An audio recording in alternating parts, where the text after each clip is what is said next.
पुराना समय भारतीय गांव की जीवन गाथा भूमिका। यह कहानी 200 साल पहले की है। एक शांत और समृद्ध भारतीय गांव की है, जहां हर व्यक्ति का जीवन परंपराओं और मेहनत से जुड़ा था। यहां हर दिन एक नई आशा, संघर्ष और उत्सव से भरा होता था। गांव के लोग आपस में घनिष्ठ रूप से जुड़े हुए थे और हर कोई अपनी अपनी जिम्मेदारी को पूरी निष्ठा से निभाता था। गांव की सुबह सुबह का समय था। सूरज की पहली किरणों के साथ ही गांव का जीवन जाग उठा। किसान अपने हल बैल लेकर खेतों की ओर निकल पड़े। महिलाएं चक्की पर अनाज पीसने लगीं और बच्चे गुरुकुल की ओर बढ़ने लगे। पक्षियों की चहचहाहट और मंदिर की घंटियों की ध्वनि से गांव गूंज उठा। किसान और खेत गांव के किसान मेहनती और धैर्यवान थे। वे सूरज उगने से पहले ही खेतों में पहुंच जाते थे और दिन भर फसल की देखभाल करते थे। उनकी मेहनत से ही गांव का पेट भरता था। इस वर्ष फसल अच्छी हुई थी, जिससे पूरे गांव में खुशी की लहर दौड़ गई। बढ़ई और लोहार गांव में एक कुशल बढ़ई था, जो लकड़ी से सुंदर दरवाजे, खिड़कियां और फर्नीचर बनाता था। वहीं लोहार अपनी भट्टी में लोहा तपाकर औजार और हथियार तैयार करता था। इन दोनों की मेहनत से गांव के जीवन में सुविधा बनी रहती थी।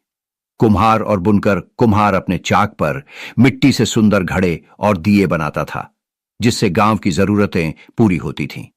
बुनकर अपने करघे पर महीन सूती कपड़े बुनता था, जिनसे गांव के लोग कपड़े पहनते थे। उनकी कला और मेहनत गांव को आत्मनिर्भर बनाए रखती थी। गुरुकुल में शिक्षा।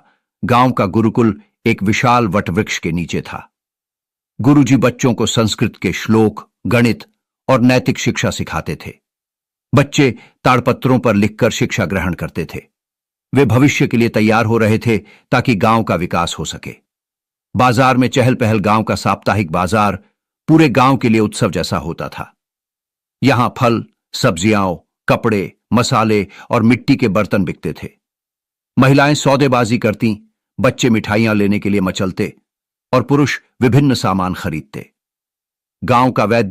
गांव के वैद्य जो जड़ी बूटियों से इलाज करते थे, सभी के प्रिय थे। वे रोगियों को आयुर्वेदिक औषधियां देकर स्वस्थ रखते थे। गांव के लोग आधुनिक दवाओं से अनजान थे, लेकिन वैद्य जी की औषधियों से ही उनका इलाज हो जाता था। मछुआरे और जल जीवन। गांव के पास एक सुंदर नदी थी, जहां मछुआरे अपने जाल डालते थे।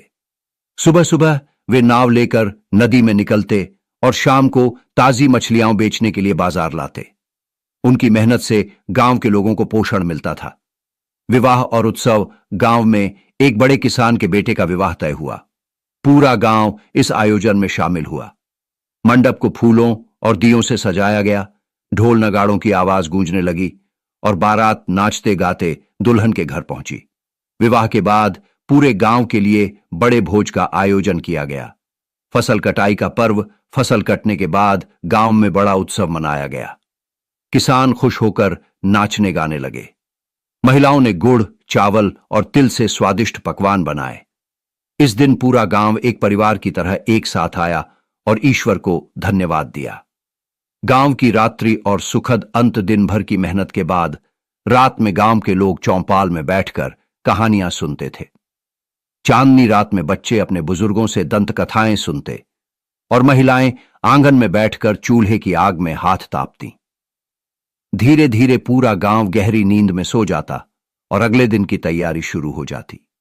निष्कर्ष, यह गांव केवल मिट्टी और घरों से नहीं बना था, बल्कि इसमें बसे लोगों की मेहनत, प्रेम और परंपराओं से इसकी आत्मा जीवित थी। हर व्यक्ति का एक उद्देश्य था और वे सभी एक दूसरे के सहायक थे। यह कहानी हमें बताती है कि कैसे परंपराएं, मेहनत और सामूहिक सहयोग से जीवन सुंदर बन सकता है।